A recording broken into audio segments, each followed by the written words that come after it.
Well, on where I live, I've been through a couple of them, not nearly as bad as that. Mm, And before I bought this house 17 years ago, I think it was 2004, there was a hurricane, took down the enclosure over the pool, had to be replaced.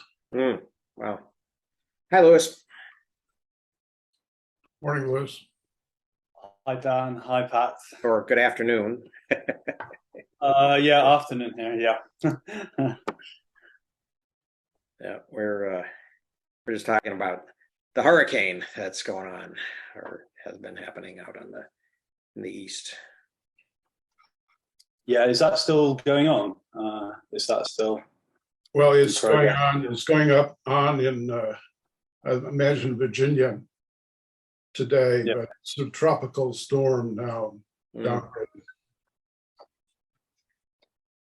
Yeah, I saw some like videos and photos of it. It looked really rough. Yeah. Very much so. Yeah. Hi, John. Hi, Tim. Morning. So, hey Tim. They say that Florida insurance rates will double this year Wow. because of it. Really?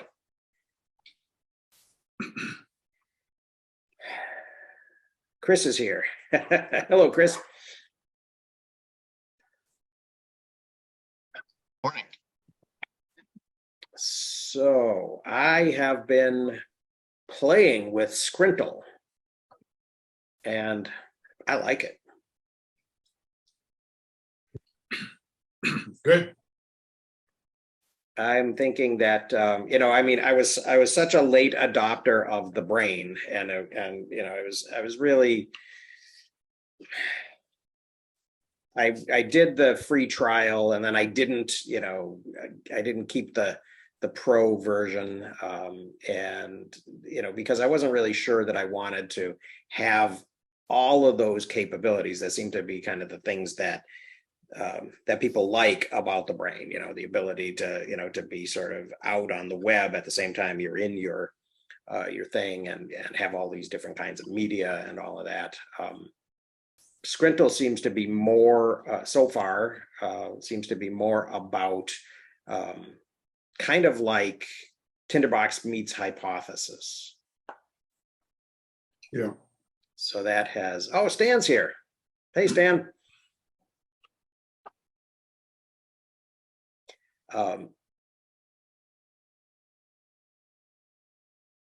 So I think How does it play with Markdown? I imported morning, Stan. I imported about 2,000 of my Obsidian notes into Scrintal. It actually, although they say that it will have an offline version that will work with local data, right now I believe it's going to AWS or whoever is running the app for them. So it took a while to import, and I'm not able to load a full board that includes all of my notes. But I am able to look at the tags and grab notes, and then basically follow the trail of links and add the things that the notes that are on my board are linked to, and then kind of one thing leads to another, and I end up with a full view of a topic, which is really kind of what I was missing in Obsidian. So that has been super exciting so far. I've just been going. I've just been kind of going crazy, kind of going through and processing things that were sort of half processed when I had, especially because so much of my stuff in Obsidian had been sort of swept in highlights from Kindle and from, Hypothesis through Readwise. So I've been taking, I have not given up actually writing notes, so I've been doing that as well, and that seems to be kind of working for me.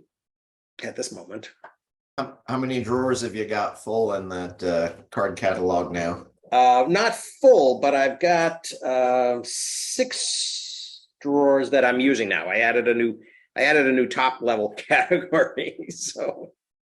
And I'm probably about to open a 7th and have another one. So yeah, I think it's it's kind of slowly, it's kind of growing and evolving, kind of organically, I think. When you've got so many drawers, the true academic secret is to hide your bottles of wine in the empty ones. Yes. Yeah, actually, I have been hiding things in there, like as I'm taking, they have those rods, so I've got to pull out the rods and dump out all of the cards, from the card catalog that exist. And so I've got a drawer full of the rods and the card dividers, and yeah, there are little things that are finding their way into little storage drawers at the bottom. But yeah, Scrintal is working really, really nicely so far. You want to see it? Sure. Okay, so let me see if I can. Yeah, I got an invite to their beta, but I haven't played around with it yet. I haven't had the time. Yeah, so this is kind of the board. So what they have is this is yesterday's. So these are all my notes that I had kind of dragged in, and like I said, I can't really. So what I've been doing is I've been sort of going through and and looking at each of my tags, and all of those things are, I think the daily notes are down here. Yeah, these are a bunch of my daily notes. So I've been doing that. The yellow things are the things that were in the in my secular research. So basically, this is just this is just an import from hypothesis, or not a hypothesis, a note that I had in Obsidian.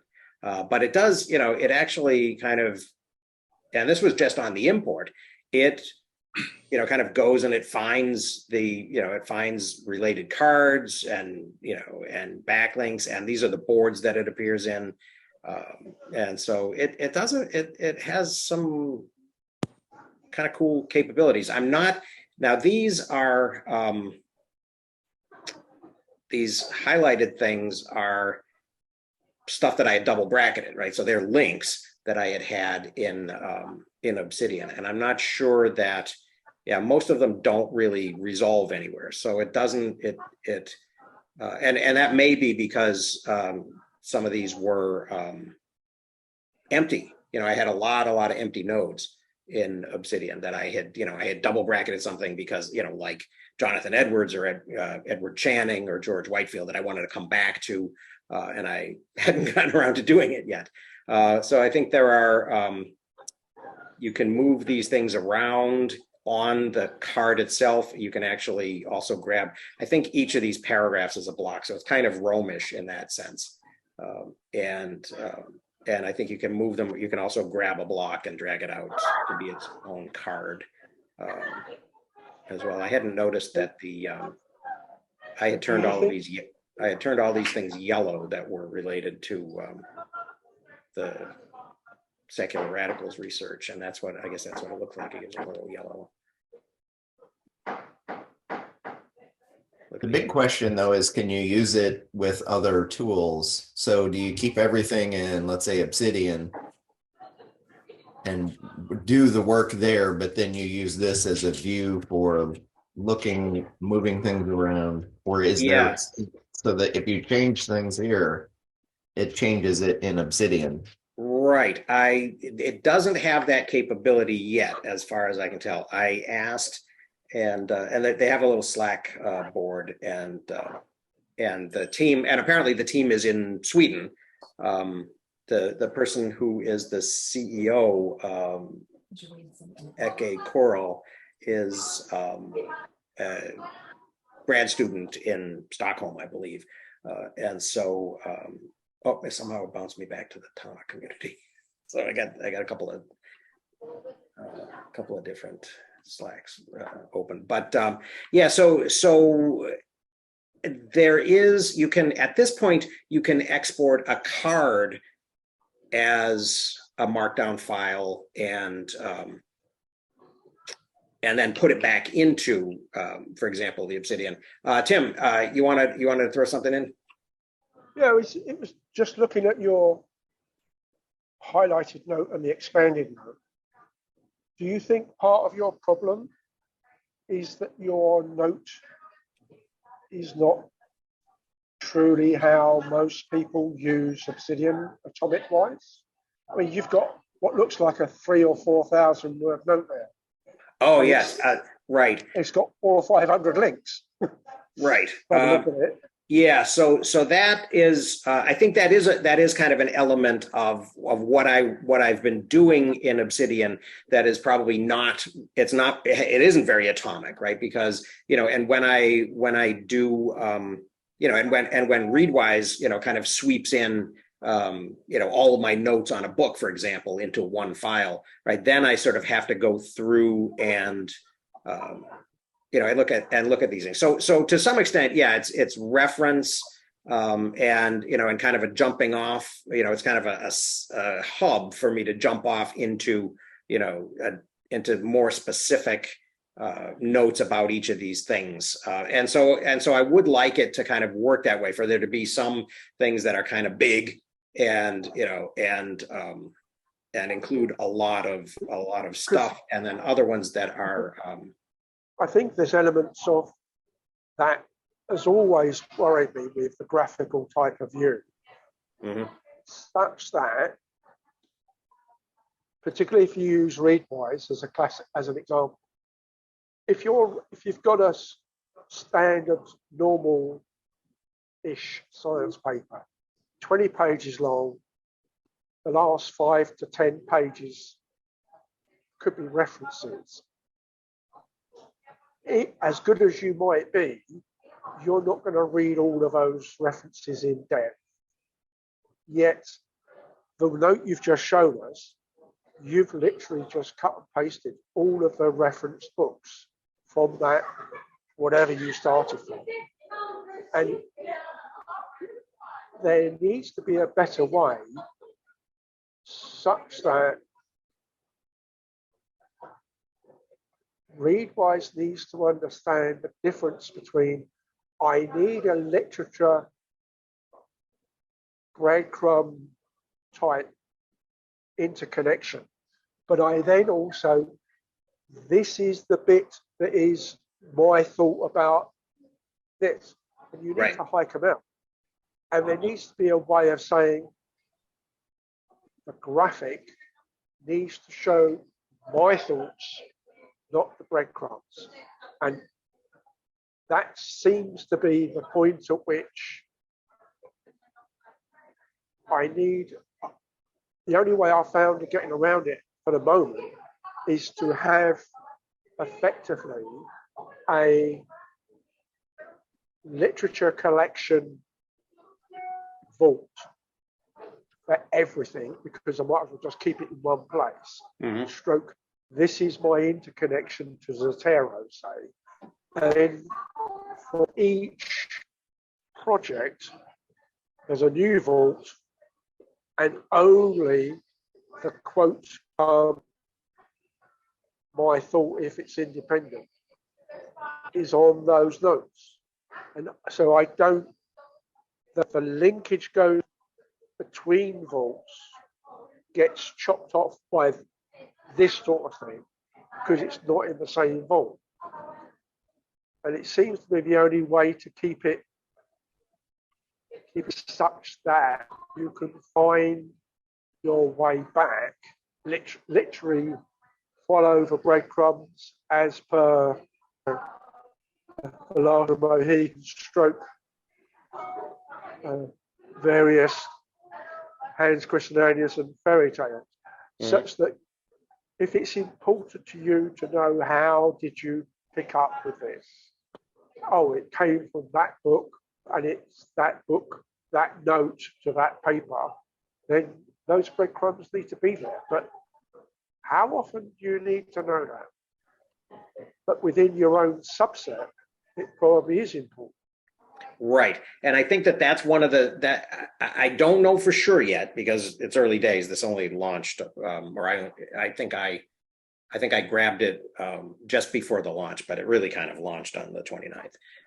And so I'm still doing things on cards, but I think that that is where the board is kind of an interesting thing because as I understand the logic of this so far, there are cards. And these are like all my cards, right? And then there are boards. And so the boards are, like this is my board about books. And so it'll all of the things that I have identified as books are here, right? And so I can go into each one and I can, and these yellow ones are the ones that are already associated with that, that secular thing. So I'm just, I haven't done as much about actually kind of processing these things. So, some of them have, it's kind of a mishmash, right? Some of them have readwise notes, highlights swept in that I haven't processed yet. Other ones have, what I used to do when I was a grad student was I used to kind of write book reviews, right? So some of them have these long form, kind of book reviews with them, like this one here for Kahneman. I've got two things, right? I've got one that is, I think, my essay about the book, my review of the book, and the other one is, is kind of the readwise stuff. So I think it's going to be a work in progress. The thing that interests me about this is that, I like being able to kind of organize these things and kind of see them in this, in this kind of way, and then basically have on a board the things that I need, but know that in the background, all of the cards are there, right? And so I'm really, so actually it's going to put a lot more, I think it's going to put a lot more responsibility on me to actually, kind of work the links and work the tags and and actually have and this is where the whole logic of having a link, having every note have a link to a pre-existing note in the vault or in the slip box or whatever comes in. But at the moment that screen is just an alphabetical column of type. It's just an inventory, right? Yep. Right. But So far, yes. The lines that are joining them up, because I can't see two ends of one line. Mm-hmm. They're presumably you've said that author Fred is mentioned in author Williams' book, or vice versa. Yes. Because there's no obvious direction. Right. Right. Yeah. So this one, So this one, for example, is I know that mentions all of those. Right. So I've already got this one down here. Right. So it links. Yeah. To, so there's two cards in that instance. Right. Yeah. So as I refine this, I'll continue adding links and adding cards. And the way that you would actually add a link to this would be you would you go like this and then hit this button and it would create a new card or a link. Or if there already was a card with that on it, it would I think it would find it. So if the author has a card but not that title, it would just add it in, because obviously Love It 2007 is a particular book, right? Right. Yep. That's this particular book. Yep.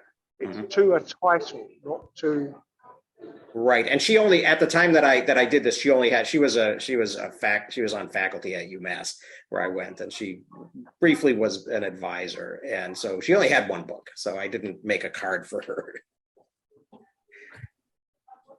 But yes, I think that I haven't used, I haven't created all of these links yet. But actually I don't need that one. I would hate to drop my library list into there. It's 43,000 titles long, although there are some duplicates. Yeah. And there are also some multiple editions. And they're duplicates because I've got them in different formats. So I've got a Kindle copy and an EPUB copy sometimes. Sure. Yeah. So if I rounded it off, called it 40,000, I haven't even got them all tagged as whether they're fiction or non-fiction. It would just be chaos. Mhm. Yeah, but it's certainly more graphically organised than just dumping straight out of Obsidian. Yeah. Although those links, from my sort of electrical engineering point of view, make me absolutely crazy. But the lines, in terms of the number of crossovers, I have to isolate, Oh yeah. or insulate, more important. Well, and that's, you know, and actually that was one of the things that frustrated me about the. I'm going to stop sharing now, if that's all right, so that I can see the chat and stuff. That was one of the things that kind of is. I didn't have a card for them. Yeah. Yeah, she had one. I mean, she had one idea, and it was in that book. I hate to say that, but it's kind of true. So yeah, I think that there's the thing that frustrated me about the graph view in Obsidian was just sort of the arbitrariness of it, the randomness of it, where, you know, there would be kind of one big ball, you know, next to another ball, you know, and they would radiate out to a bunch of links, and they weren't, you know, and it was just random that they were next to each other. They had nothing in common, you know, and so it was just, you know, some type of space allocation, you know, algorithm. And it's only going to get worse once it moves to be 3D, I think. And before we all dive off and jump into what we're supposed to do, Yeah. I've got a simple comment, or a simple plea, I suppose, as far as the book list that's being built goes. Mhm. Partly because we have you on the other end as an environmentalist historian position, so you're way ahead of the group in some respects. I'd still like to know, and I would ask that we all post or comment, what solution book do you believe to date is the best that we have for climate change? But then I also think of climate change in that context as being wider collapse in terms of biodiversity as well, for instance. Mm. What else? What is the one at the moment that we as a non-stupid group, that 2 and 2 is 4, not 20, actually think is the best solution list or best solution dialogue offering today? Yeah. Most of the books that you can see, if you just literally put climate change in the search engine and books, most of them are, here is the collapse, here is why, here is some of the politics, and here is some of the science. Yeah. In varying degrees, but there doesn't seem to be one obvious solution book.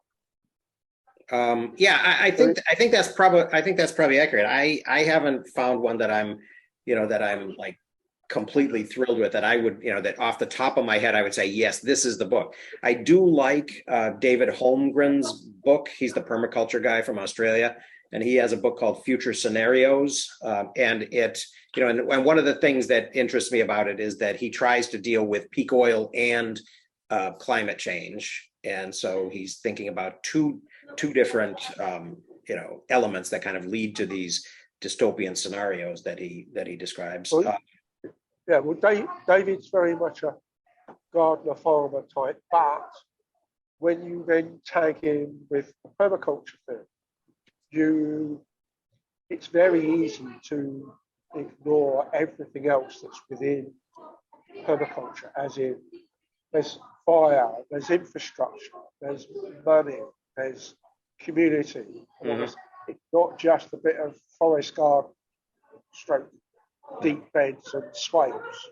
Right. The problem comes is permaculture, and you do a Google search, gets swamped with the likes of Jeff Lawton and his gardens in various places because they're just so popular. Search engines do us no useful help there, I think. Well, yeah, and I think that's probably fairly representative of reality, right? There isn't a single solution, and there isn't a single book that's gonna be our way out of this. I think that permaculture is interesting, also, kind of from the perspective of of what the Cubans did during the special period, and which seems to have been, they seem. And the Australians seem to be claiming, and the Cubans aren't disagreeing with them, that that this was influenced. So I think that there are, I think that there are a bunch of things. I would, if that is something that people want to talk about, we can sort of, throw a bunch of. I'd like to have that discussion. Sort of in it, maybe in addition to just simply voting for a book or not, in the book suggestion page, we can have a little bit of a, of a discussion. I'm not familiar with the David McKay book that you're mentioning, Lewis. Yeah, I read it. I read a version of it maybe 15 years ago. Mm-hmm. It's a little bit out of date. I remember it being about the UK. So it's. Yeah, there were some. I remember there were kind of some journalists, some UK journalists that were, that were kind of involved on the edge of this. Who's the guy who wrote? He wrote about Neanderthals too. Here it is. Oh, Colin Tudge. Was kind of doing so. I think he was writing for the Guardian when I was following him, and then I think there are people who have sort of surfaced some ideas that it would be kind of interesting to take a look at. I mean, and there are other people, and I'm not as interested in sort of focusing on kind of casting blame and and everything in the kind of Naomi Oreskes thing. I think that the whole kind of merchants of doubt argument is well understood now. So I don't know that we would need to really kind of relook at that. And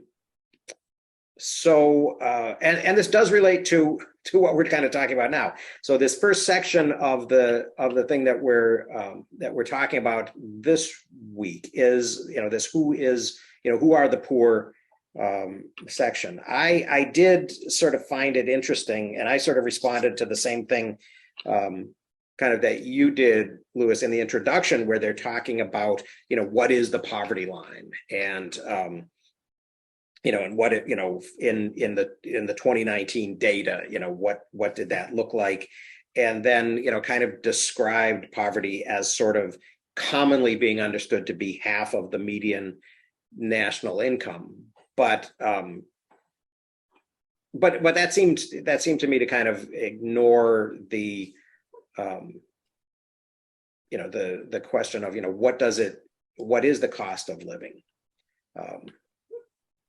And how does that, how do variations in the cost of living, and in the ability to live, Silent Spring might be fun to, might be fun to return to. I had one of my advisors at UMass was very much into Sand County Almanac too. So, so sort of the classics, sort of the genre defining things.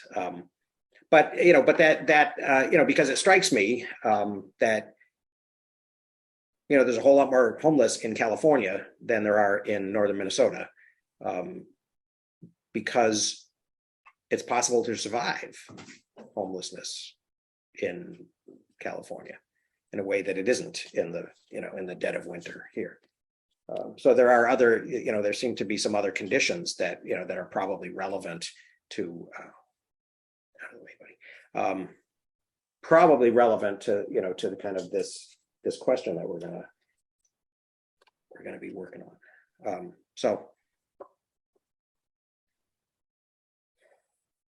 I mean, yes. I mean, I remember when I was a lot younger, the debate in the UK when I think one of the royal family said that there's no real poor people in the UK anymore, and he was contrasting that with like people in Africa who might die if from starvation if the next crops fail. Right.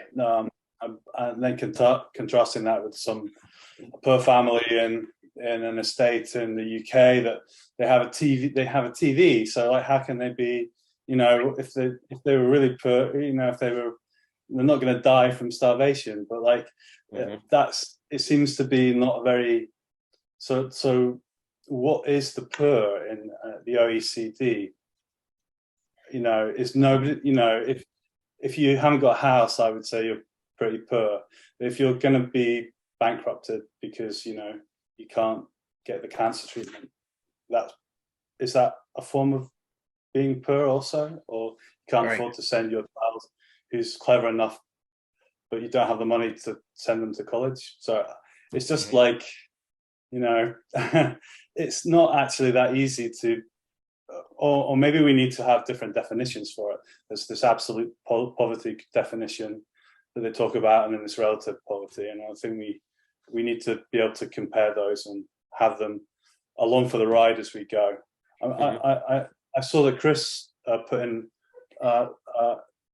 added a page about a podcast, so I'm very interested I'll try and listen to that tomorrow, about like the opposing view that maybe there's less per children in the USA right now. Oh, I don't know that it's I haven't listened to it yet either. I caught a chunk of it in the car, which is how I found it. But I don't think it's taking an opposing view to what this broadly is saying. I think they're just saying that in part because of the pandemic and funding that has gone for school lunches and support services for kids during the pandemic, that poverty level for children specifically the bar has been raised. So there's not as many kids in poverty. But I don't think they're making an argument that the problem has gone away in any shape or sense. And it's still there. In first world countries, having grown up in the rural foothills of the Appalachian Mountains in North Georgia, there is a level of, I saw levels of both suburban poverty, and you could barely call where I was living suburbia there at the time. But there's a huge amount of rural poverty that people just don't see at all. Even if you live in the town, you have to go and look for it, because there are people who are living at the fringes of society 20 miles out into the wilderness that are living third world lives or worse. And you just don't see them because they literally are so far away from the town or the city that they're totally ignored. Right. And, generally they're also not a voting population. They may not have a car or vehicle to, get the 20 or 30 miles into town to even vote or know that things are happening that they should be voting on, Right. Or finding services because they're so far away. And I'm waiting for even signs of some of that type of stuff to pop up in the book, because it's, there are forms of poverty we don't talk about because we don't see them. We don't know they exist. Right. And historically, that, sort of lack of the kind of lack of persistence is something that was really not well understood, until in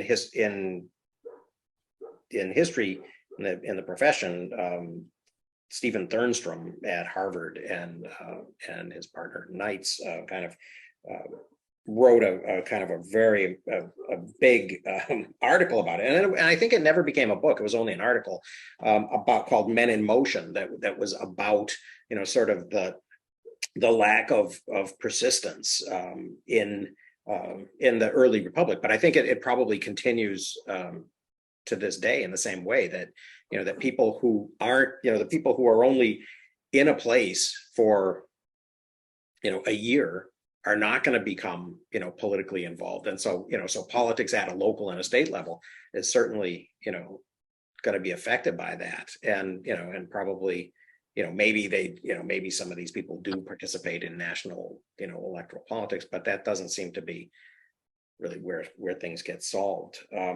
Yeah, I think that was an interesting point that they make in this section too, about this, about how we sort of expect that a lot of this stuff is happening, that a lot of the poverty is in urban America, but but a lot of the stuff that we don't notice is out there where, yeah, you don't see it because they're up in the they're in the woods or in the hills or in the hollers or wherever where they they may be, that that people don't drive by and see them. Go ahead, Tim.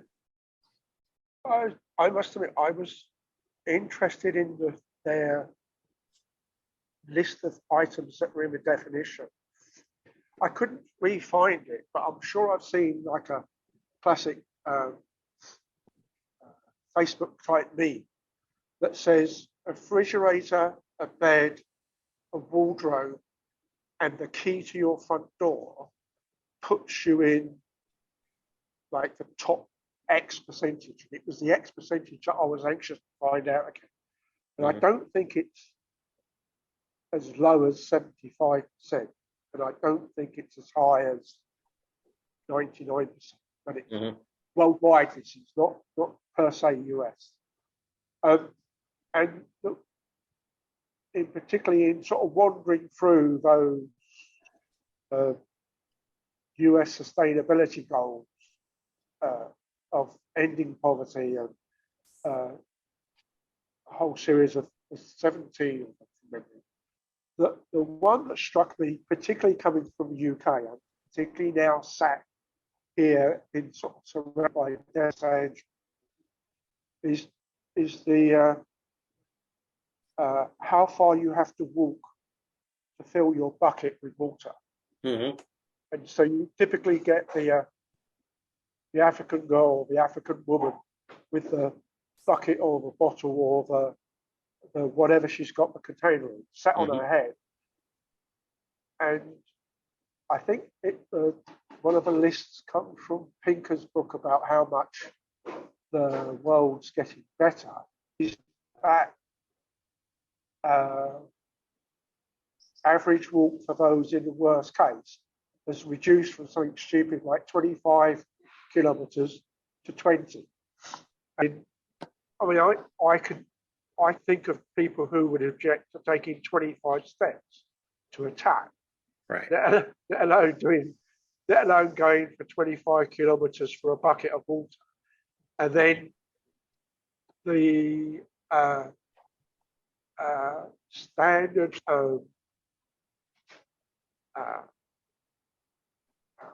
rarity item comes to mind. I don't know how much you guys know about it, but there's a whole series of cartoon books that relate the bunch of ghouls against Julius Caesar. So you get Obelix and Asterix. Oh, sure. Yeah. Originally, I remember that. Originally in French, and there's one instance where they get caught by Julius, and he tortures them to make sure that they make him a set of a potion.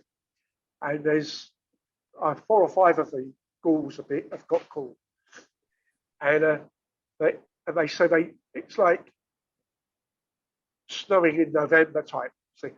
So they say, oh, we need a kilo of strawberries. So they send across the empire to get some strawberries.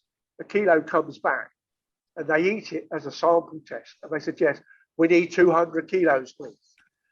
And it's like, yeah, I've got one bucket of water. What am I going to use it for?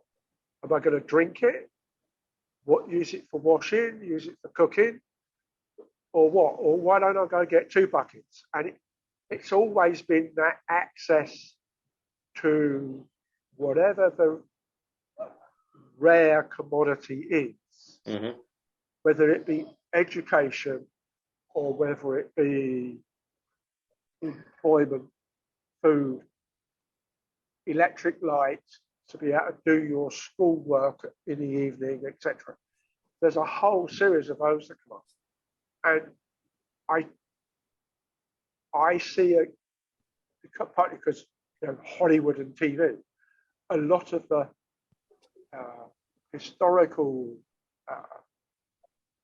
clear poverty from the US is all the TV and the films from the 20s and 30s, the Depression era, and particularly even something like the Walton's TV. That colours what we see, and there we see the solution is we all make effectively big families or multiple generations, and or the immediate community who are all in the same boat pull together. And I go, and nobody said communism or socialism. There's always been that mismatch. Well, but that's what Graeber says in his book, not so much in the one behind you, Chris, as in Debt, that there's a personal level of communism that we are actually operating within. Yeah. I mean, there's a guy who's a YouTube journalist, Bo of the Fifth Column. He's always meeting on about, particularly the rural poor, seeing Chris particularly pulled those up. When they have a problem, their solution is make a co-op. Mm-hmm. whether it be we can gang together and sell our product better as a co-op to the big nasty corporations, or we can buy stuff from the big nasty corporations better as a group. Right. And yet, as soon as you say a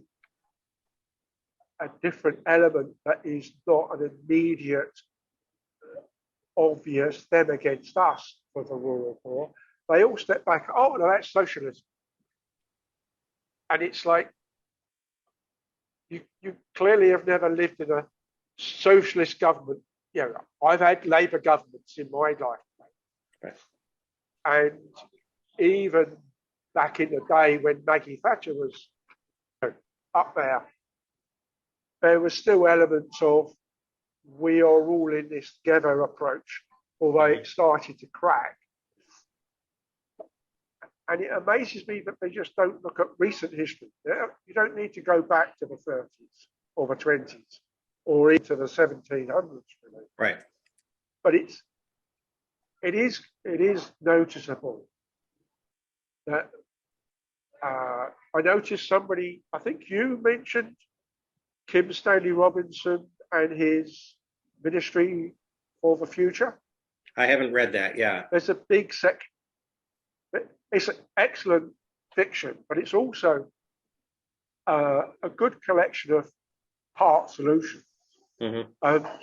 One of which, of course, is all the really big co-ops that exist in Basque Spain, and the mechanism of how they operate as a commercial, outwardly looking corporate.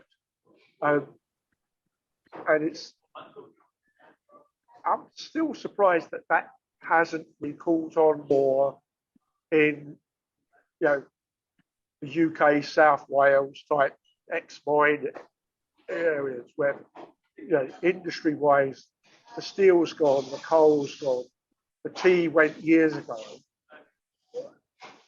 etc. in terms of import export. But and it's clearly a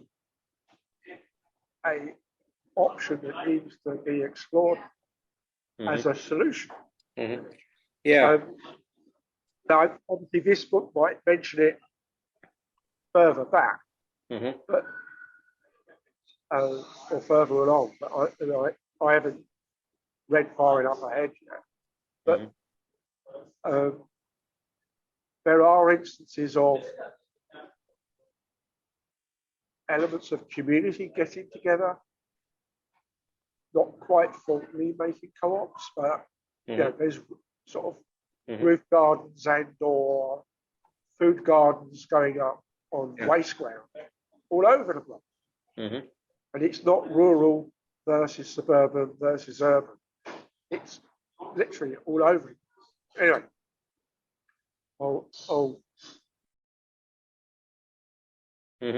I think I think that you mentioned the 30s and kind of the Walton's depression image of this sort of idea of pulling together. And I think one of the things that interests me about this first section of this book is that it seems like we have, coming out of the Second World War into this, into these wonder years of the 50s, and and kind of generalized prosperity, or at least, sort of a re-implementation of, kind of the American dream, which is about, individual or maybe family connected, advancement, but that it is within people's abilities to do this. And so and so the authors in this kind of several times say, well, we've put ourselves in a position where we can blame people for not succeeding, and and that's something that we find acceptable now, to think about, welfare moms and all of that Reaganite kind of and Maggie Thatcherite kind of depiction of these people as being less than, and being being the undeserving poor, and that there's something wrong with them, because in a world of so much Pinkeresque kind of opportunity, where everyone can have an iPhone, right? And even the poor people have iPhones, right? So what's their problem? But what about this? What about this idea of kind of this thing that has been talked about, in terms of this new world order that we're going to have, where you will own nothing and be happy, right? So are we moving away from from a place where it is individual sort of control of the not the means of production, but the means of subsisting and living in an acceptable kind of a lifestyle, that we're no longer expected to own those things ourselves, and to but just to kind of create a society that allows us to participate in healthcare or education or something like that.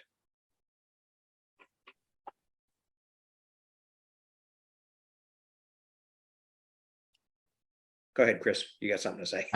It's that's a tough question, because I don't look at our healthcare system and think that's even remotely close to possible, even in the next 100 years. Yeah. Given where we're at, when I think about it, it came out, I think, about a year ago. There was a nice big thick tome about the Western world being weird. And I'll throw a link into it, but essentially I think it was a sociologist or an anthropologist who kind of looked at the last 1,000 years of Western history, and we've gone from a very large, extended family, clannish society to now like super tiny micro families of it's you and your wife and your kids, and maybe grandma and grandpa play a part, but you don't have fourth and fifth cousins who are in your social sphere anymore. Mhm. And in part it was, I think his thesis was he ascribed most of it to the Catholic Church, slowly changing over time how distant a cousin you could marry and it still be okay genetically or morally. And That's interesting. and when you live with your close family in a town or a city, who you can marry becomes important because you don't want to marry your second cousin and have a baby with three heads, and that's the end of the family. Right. But in Western democracies, we have kind of gotten rid of some of the grift and social culture things that tie families together. You and I may have a relationship, so we'll do each other favors that get paid back within our social circle. But in most bigger urban democracies, you don't have that, Tammany Hall-esque feel anymore because it's too open to grift and corruption at a larger scale. So when you shift from those smaller clans to a bigger concerted democracy, and in some sense, that's what Trumpism does, is it goes back to, I'm going to look out only for my friends and family. I'm not going to, there's a hurricane in Puerto Rico. We don't care about them. They're not us. Right. So you don't take care of them. And that, that generally is not how it works. Mhm. And it is even underlined by now, okay, there's a hurricane in Florida that's caused massive damage. And we respond to that in a dramatically different way than that response that, Haiti or, other locations would have gotten. Right. So how do you kind of juxtapose those social cultures versus the governmental distribution of, services, particularly when it comes to poverty? And I kept finding myself looking back while reading this and thinking about Colin Woodard's thesis in American Nations, that you've got these kind of 11 broad general areas in the United States that operate dramatically differently from one another. And how do you come up with a social policy that fits 11 different kind of social paradigms? And surely there are more than that, but even if you narrow it down and lump them into 11, how do you pull that off? Or even, and I don't think he gets into it until they don't get into it until chapter 5. But the question of, what causes us to have such a poor social net in the United States versus many European countries that don't penalize poverty the way we do. And when you think about it, you could almost even frame poverty as a national security issue, because let's say we, come to arms against Russia or China or some other place, it then becomes contingent upon having a populace that you could operate a war or send off to war. Right. And I think, Russia is showing some of that problem right now, is some of their infrastructure has fallen by the wayside, and they're finding it much more difficult to fight even a small war in the Ukraine than they might otherwise. Yeah. Or at I'm least sorry that's about how that. I tried to put a link to American Nations up there, but apparently it's not saving my copies and pasting them. It's just pasting the white trash link that I had put up in the Obsidian graph. I think Chris, I think that seems to be evident in Russia. I think that there's also an element of kind of the impersonal nature of markets, right? So capitalism is, is kind of imagined as this impersonal market where we go to sort of anonymously and have one-off exchanges, right? We, the buyer and the seller meet and meet only for once, right? And it's an impersonal, kind of anonymous exchange. And that is not really historical. I mean, that's an anomaly, really. And if you take a big enough view of history, right? So that even economic exchange was more about the community that you lived in, the person, the miller, at the grist mill who was going to grind your grain, right, and was going to exchange it to, for things, they became the storekeeper too, and they're going to exchange it for things that they brought in, to your community or whatever, and that there was, some type of relationship that you had, and so who you are. Which could be a negative, I suppose, as well. Yeah. But from a positive perspective, could provide some type of continuity.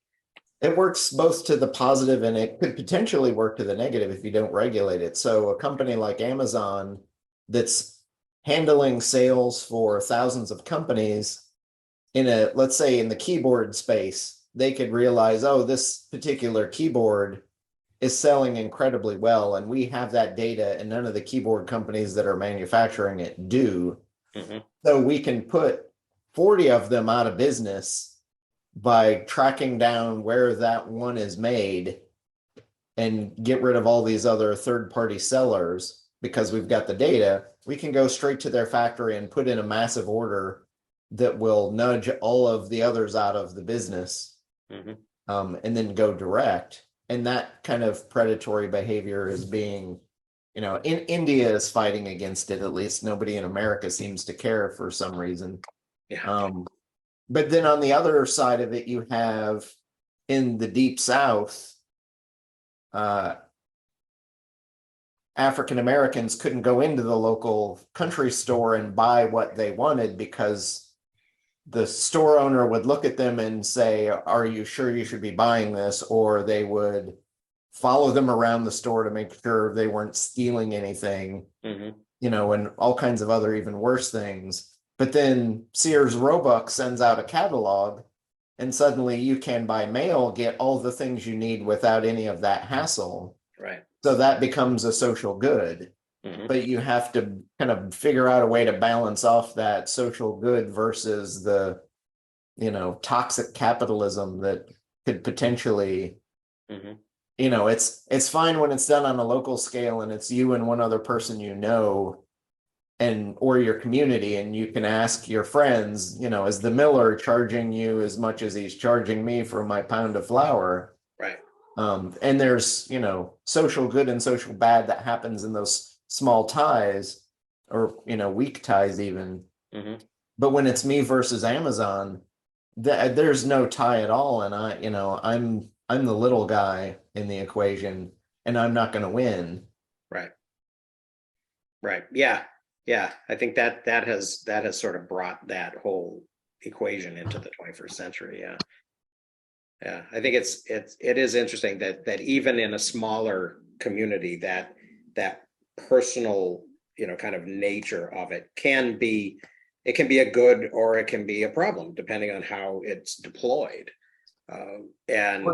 Or even as you grow, if you're a medium-sized firm and all the people you're employing are in your neighborhood, you're probably not going to gouge so heavily into employee salaries to put them into poverty, because then they can't buy and function and show up to work properly. Right. But if you suddenly take a step 3 up into a multinational corporate conglomerate, the head of the company doesn't care what kind of waste and issues we're causing, or are we really paying our employees a living wage? Right. And then suddenly you have all these people who are pushed into poverty because you've pushed the minimum wage down so far, or it's down so far for the last 2 decades and it hasn't moved an inch. Right. Well, or or you've relocated across the border where, you know, where the wage is lower. And that was what, I mean, and actually, Ross Perot, you know, called attention to that. He said, you know, when, you know, until wages in Mexico, you know, rise from, you know, 50 cents an hour to, you know, to $6, and wages in the US drop from $12 an hour to $6, you know, that's when, you know, the global economy will equalize the, you know, the equation. But until then, you know, he called it you know, the giant sucking sound, right? That you'd hear in the America, you know, on the American side of the border, as, you know, as these jobs leave and people are left without something to do. So yeah, you know, it's kind of interesting. As I was kind of scrolling my other screen, I'm kind of scrolling through the Kindle book, and I thought it was kind of ironic and interesting that C. Wright Mills is still relevant. That he says, you know, when in a city of 100,000, one man is unemployed, it's his problem. But, you know, when in a nation of 50 million employees, 15 million men are unemployed, then something's wrong with society. So I don't know Mills very well in that context. I'm curious what you mean by he's still relevant versus not. Well, the power elite, which was, I think, kind of his big book, was like in the 50s came out. So you know, and I think that's what he's sort of known for, and that was when he kind of put his mark on. I don't think you saw Fleas, Tim. Because what I pulled out of it, and I saw his name and recognized it, but couldn't remember where. So Yeah. really, I look into the notes and Yeah, I kind of ran across him when I was trying to track down these. I think I had read Ferdinand Lundberg's book, America's 60 Families, and then I had read the Rich and the Super Rich, and I wanted to know more about, you know, kind of how, you know, because Lundberg was a muckraker, and, you know, and so it's like, okay, they were doing that in the 20s and 30s, but, you know, is anyone doing that today? And I think I ran there, you know, there's one guy online who is sort of tracking sort of the elite, and along the way I ran into Mills, and he's sort of in between, but yeah, but not incredibly recent, but says a lot of things that I think are still kind of relevant today about sort of the way power is deployed, you know. So I was sort of along those. so the thing I pulled out of the Mills, and I thought that quote was interesting. But my notes pulled me back to, he had written a book called The Sociological Imagination. And in that there is an appendix, I don't know, 10 pages or so, called On Intellectual Craftsmanship. And I haven't read it yet. And somebody published an early 1952 draft of that thing as a journal article that ultimately he shaped into this appendix to his book. But of interest to us, essentially he's writing about note-taking and how one becomes an academic and performs the function of, you know, note-taking and knowledge creation, I think, is the broad gist. I pulled it up yesterday, so I haven't had time to read it, but I've seen, I think there was a reference in Manfred Kuhn, who was one of the super early Luhmann, Zettelkasten note-taking type adopters, in like 2006, 2007.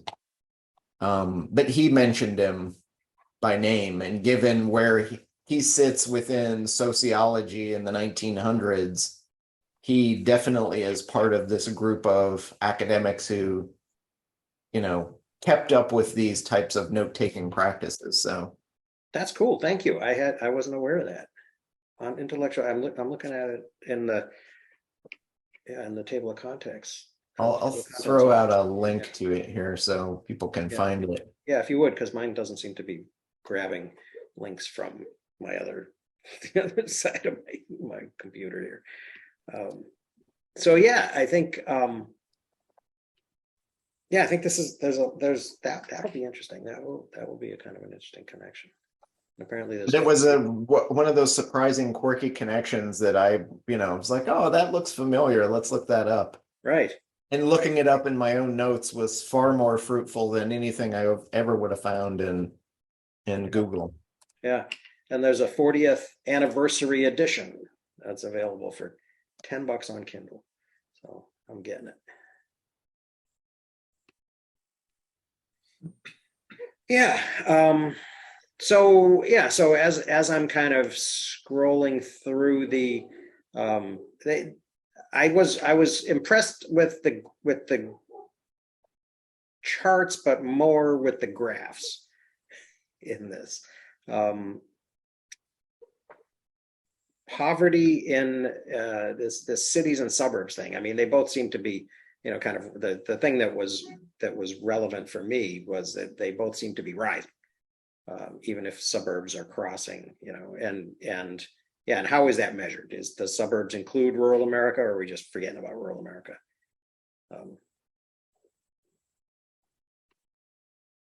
The rural poverty thing, and I had noticed this, the page with the map of America with the green, persistently poor counties thing.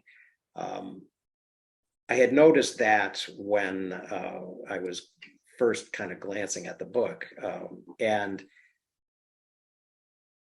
I think that hugely underestimates the counties with persistent poverty, because there's nothing in Minnesota at all, which is, bizarre to me, because I live in northern Minnesota, and the poorest county in the state, and surprised that we're not counted. So probably things are much worse than, but even so, of the 353 persistently poor counties, 301 are non-metropolitan. So I think that supports, what you were saying, Chris, but probably underestimates it. It seems too like and it always drives me a little crazy. It seems like they quoted or tangentially referenced the Reagan quote somewhere, I'm from the government and I'm here to help, being like the scariest words ever. Right. And it kills me that Reagan quotes that and it enters the body politic and becomes a thing to the point where still repeat. I hear the quote at least every other month. Yeah. You'd probably hear it more if you watched more Fox.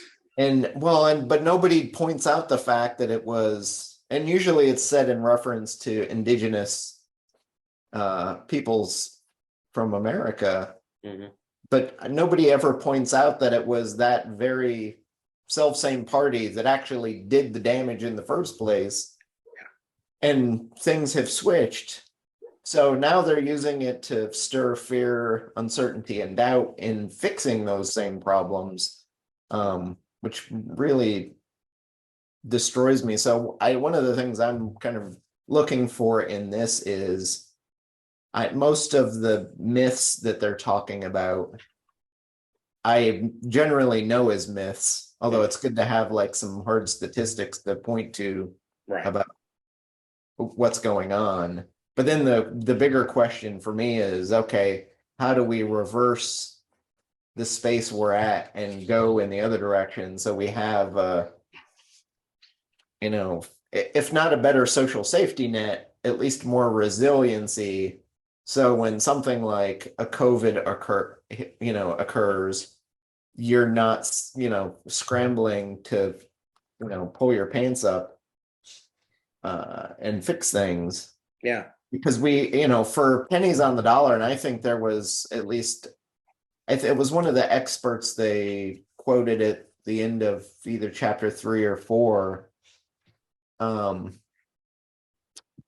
She quoted something along the lines of, we could provide these safety nets and lift massive amounts of people out of poverty and prevent it from reoccurring for a savings of like, it was like 10 to 1, I think. So you can continue to have these, and it's, I think the same thing with hurricanes in Florida or Louisiana.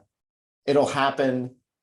There will be massive floods and devastation, but then everybody's going to come in and, you'll see $10 billion worth of damage, but we'll come in and spend $100 billion to repair it all so that we can repeat the cycle again 5 or 10 years from now. And I think we're facing the same thing with poverty, but I think she quoted numbers roughly of, for 80 billion, we could clear the problem away and it'll never recur, versus ongoing costs of 10 times that to continue maintaining the status quo. Yeah. And so it becomes an easy no-brainer, like, fix the problem, don't just treat the symptoms. But we're too readily willing to just keep treating symptoms instead of fixing the root problem. Yeah. And then to our massive detriment. And that to me, that's the thing that kills me, is we're just wasting money for the sake of wasting money. Yeah. It almost, almost as if, in order for there to be to be a group on top, there have to be people on the bottom, right? So we need to sort of perpetuate this situation where there are people who have to do the crap work, and have to put up with these, and have to put up with the conditions. It's a Johnson quote at the end of chapter 5, which I was like, wow, okay, they really pulled that one out. That was an interesting quote. Yeah, that what do you say? He'll pay you to make him. I mean, I had heard that quote before, but never had a source for it. So now I'm thrilled that I've got the source. You've got the footnote. Yeah. It's kind of, and this is one of the things, I mean, for me, this, I mean, it's good to have it is good to have, new data with citations. But the thing that's really kind of fascinating me in this is, sort of this, the myths and where the myths come from and how the myths get perpetuated, and, and how we came from this moment in, less than 100 years ago in the Great Depression, when, people did pull together and at least we remember it as a time when there was kind of broad agreement that government action was not the evil that, that quote that you mentioned, Chris, I'm from the government, I'm here to help, would imply that not everybody, that was their immediate thing. Now there was a lot of, and maybe we should, maybe historians should explore a little bit more the kind of pushback to the New Deal and the, and kind of the and it was Republican at the time, the Republican kind of resistance and all that, and tell more of a story about that, because it wasn't entirely smooth sailing for Roosevelt either. That era was also the era in which the kind of the Gilded Age came to, and the robber barons came to a crashing end. And somehow a century on, we find ourselves roughly in the same spot. We just have a new set of robber barons doing a new set of things. Right. And I'm wondering what's going on there, because there's an intervening period where there is a lot of government action, right? Instead of this, instead of corporate action and robber barons kind of running things and just going about doing whatever they want, wherever they want. There's a lot, and especially in the South, right? There's the TVA and there's a lot going on there. Cute puppy. The big puppy. Yeah, I've got a Dane and Shepherd mix who's she's a big girl too. When this one walks across your keyboard, you have to pay attention. Yeah. Yeah, but I'm thinking of like, TVA and and Muscle Shoals and all of these big projects that were that were sort of undertaken under this governmental umbrella, and that leads to and then of course we get into the Second World War, and that leads to the military industrial complex. So so maybe that's Well, that's the thing too, is that we were talking earlier about people coming together in groups or small communities and mutual aid, or mhm. and someone brings up the idea, oh no, that's socialistic. Well, no, it's people in your community helping each other out. Right. And we totally have lost the thread that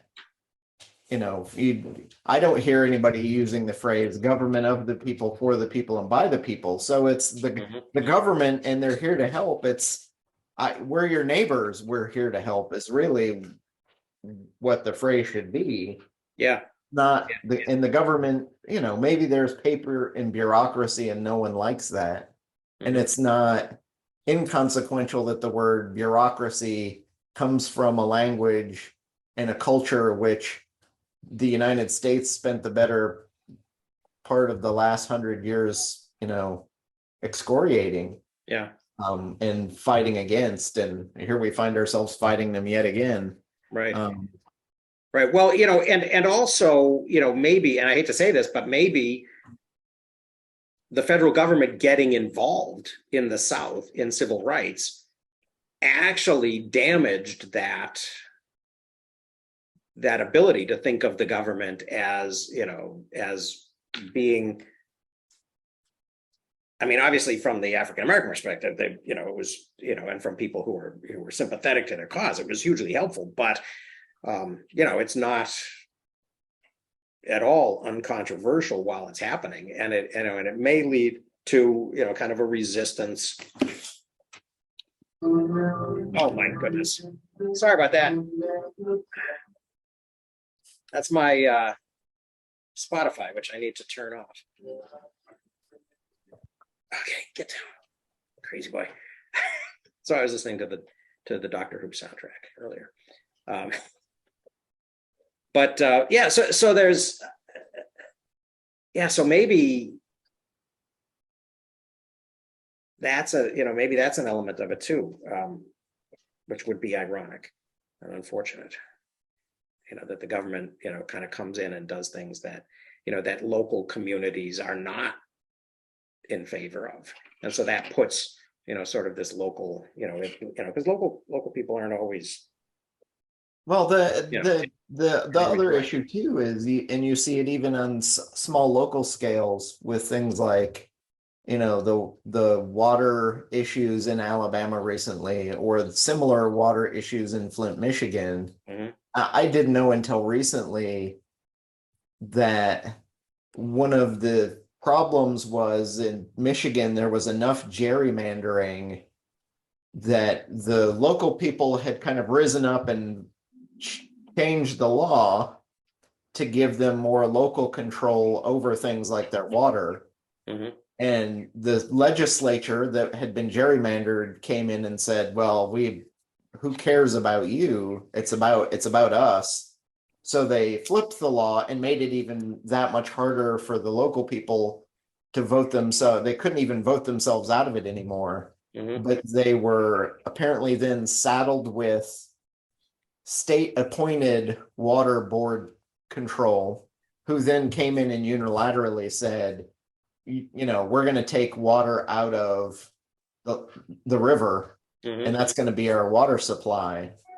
Without thinking about what the long-term issues for that, the salinity in the water and how it was going to react to the pipes that then leached all the crap. So it was the gerrymandering issue that prevented local control and autonomy over their own system that then forced them into that issue that caused them, multi-million-dollar, okay, how do we fix this now?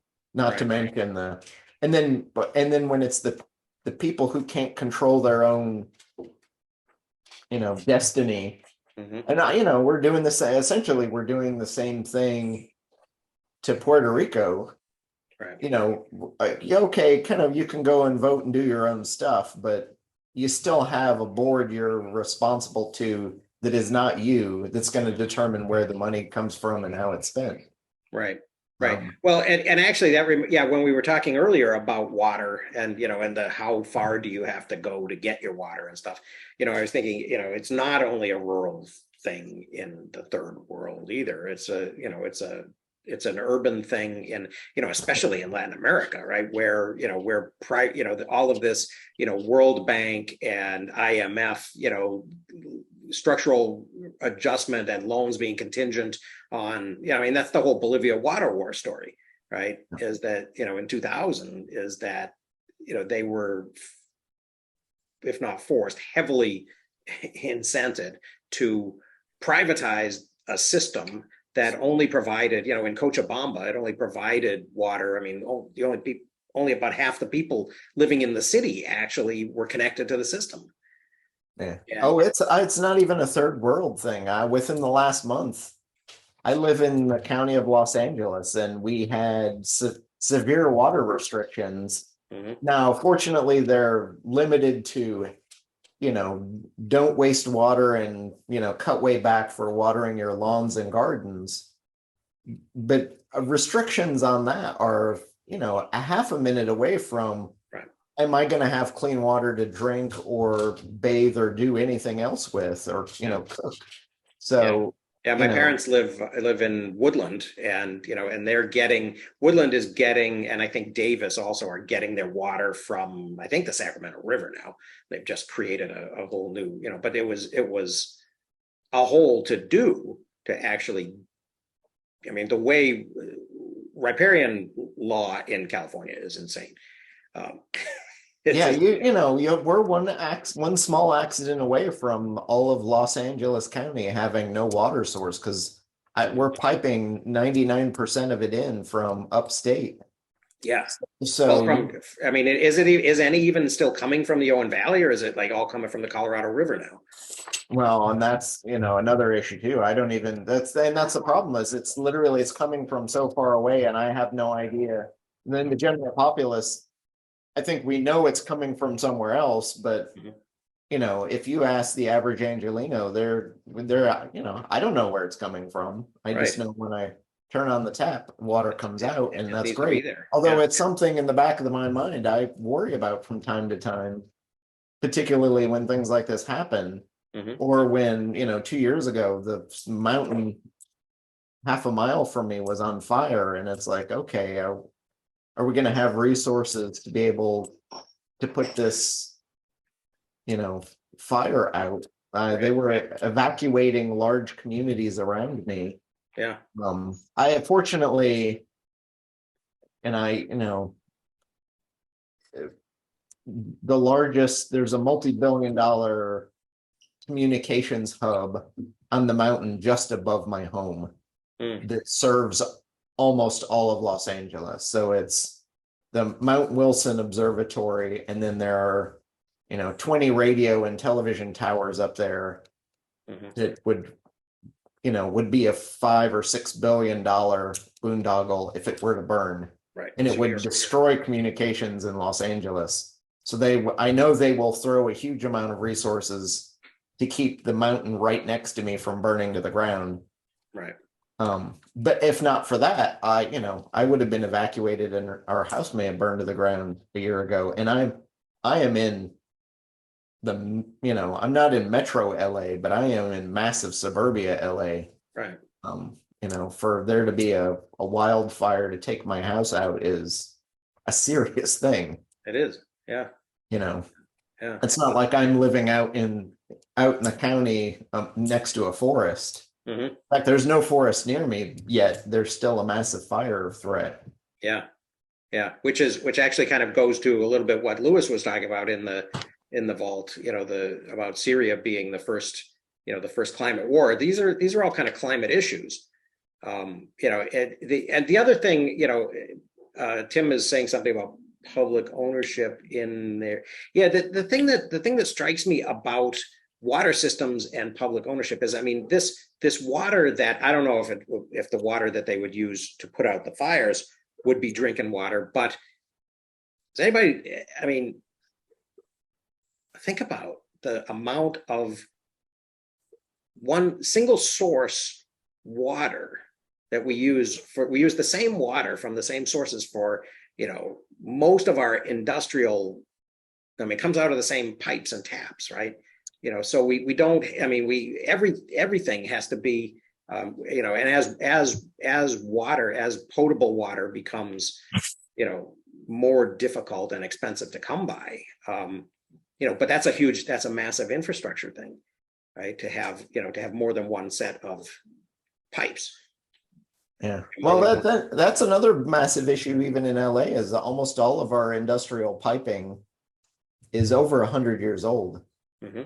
And even though LA Department of Water and Power is a, multi-million, if not multi-billion-dollar operation, and they're swimming in cash. Yeah. They're making no effort to fix any of these pipes until the point at which they fail massively. Right. And usually it's a 1 week cleanup issue where they've got to turn the water off for thousands of people, go in, dig up the pipes and replace them. But they're replacing them on a as broken basis rather than we know they're going to break and let's just replace them as we go along because they think it's too expensive. Yep. And, so I remember maybe 3-4 years ago, there was a pipe burst on Sunset Boulevard that literally flooded a huge chunk of the UCLA campus, and they've shut down campus for 2 days. Wow. And the Poly Pavilion where they play all the UCLA basketball games had was flooded, had 5 feet of water in it. Wow. And they had to clean it out and pump it out and then replace the floors and do all the mitigation. But yeah, here you are in the middle of massive Los Angeles where you think these problems should never happen, and yet here they are. Right. Well, exactly. I mean, and we do. I mean, we love to overlook our infrastructure in America, but I mean, it'd almost be nice if like somebody had a tunnel digging system and could dig a lot of tunnels out under Los Angeles and put water pipes in them. That's such a boring company. Yeah, it is, isn't it? Nobody's interested in that. It's not, you'd rather send rocket ships to this outer space. Yep. Yeah. We're going to use that, and okay, we'll make some tunnels on Mars too. We can use the same equipment. Yeah. So plenty of tunnels in London. London is yeah. I love looking at tunnel maps of London. Yeah. They've actually just finished finishing a water pipe that effectively makes all the individual systems link up that serve London's 10 million, whatever it is, inside the M25 circle. And I hate to say it, but this pipe is like 20-foot diameter. Sorry. And it is literally dug by a tunnel machine that would otherwise do, London Metro, London Underground, or the Paris Metro, and then made clean and built as a water pipe. Similarly, obviously, we've just also opened Elizabeth Line on the London Underground, which was a new super route that crossed London faster and joined up places that didn't join up before. Just in time before she died, of course. So she actually got to go on it before she died the other week. And then, of course, if you think of Tower Bridge in London, that's actually on the eastern edge of the original city of London. There's no bridges until you get to the Dartford Tunnel and the Dartford Bridge on the M25. The reason is because it's too big. in terms of when we were building bridges. And so there's a pile of tunnels, including pedestrian tunnel. Yes, I remember that one that opened in like 1860 is amazing. Yeah. I mean, this is still in the age of the Great Western Railway and the Great Eastern ships and that sort of pioneering individual company engineering would do that tunnel. I mean, the Rotherhithe tunnel is still there, and it was at one point where I lived in North London. I used to live just what is now less than a mile inside the M25, but right at the 12 o'clock position, and would regularly go to mainland Eastern Europe, Western Europe, but by ferry out of Dover. So to go from Enfield to Dover is the easiest route, is Rotherhithe Tunnel. And that's an 1880, 1890 tunnel. Old tunnel. So it's about a mile from the river because it takes that long to go down. Right. Underneath. To go a gentle slope. Yeah. Right. There's no verticals for cars, right? Yeah. They're not VTOL. But partly to build up on what I put in the notes, partly because the UK is so well endowed with water, virtually there is no distribution in terms of bigger than a community that isn't potable, because the risk of you taking water from a system that's not potable is so high. There's the odd exception where you have seawater swimming pools that are like a mile inland, or you end up with saltwater tankers delivering to the likes of London Aquarium because they need salt water. They don't add salt to potable, they bring seawater in. Right. And the odd stupid thing here is the primary big building that I was headhunted to come here to finish off was the Curzon Resort Hotel that has fish and dolphins.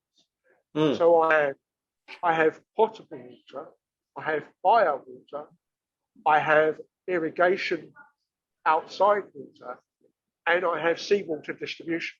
And we literally had one 1-inch pipe that crossed over. When it went through a wall, instead of doing this, somebody did that on the drainage side. Oh. And so all of a sudden, our normal sewage before occupation, so there wasn't much of a flow, suddenly had a load of fish scales and salt water, and there's a big scream come up from the temporary sewage plant saying, "Go find your crossover." And it was literally a single 1-inch pipe. Wow. But because the swimming pool outflow, when you backwash the swimming pool filters, you have so much chlorine, relatively speaking, in them still in the water. You can't send it to a sewage plant. So we were sending that to our seawater discharge, which we pumped back out to sea. And the incoming water utility wouldn't give us credit for all that water, because the way they bill was they charge you 10 biscuits to bring water in and 1 biscuit to take the water away. Anyway, Dan's gone. I'm about to go. Yeah. He's How long are we dropped off going for? Hour and a half? He's still recording, so he'll get it back. Well, every now and then you have to refill your coffee. I actually have to go. I just got called out. So I'm sorry, but I'm gonna have to stop now. Well, we're drawing to the end, I think. Yeah. Unless anybody's got some big surprising. Let's continue next week. Yep. Let's continue next Yeah. week. Okay. Okay. Best Thanks. of luck. Catch you all Okay. next week. See you soon. Okay. Yeah. Bye bye.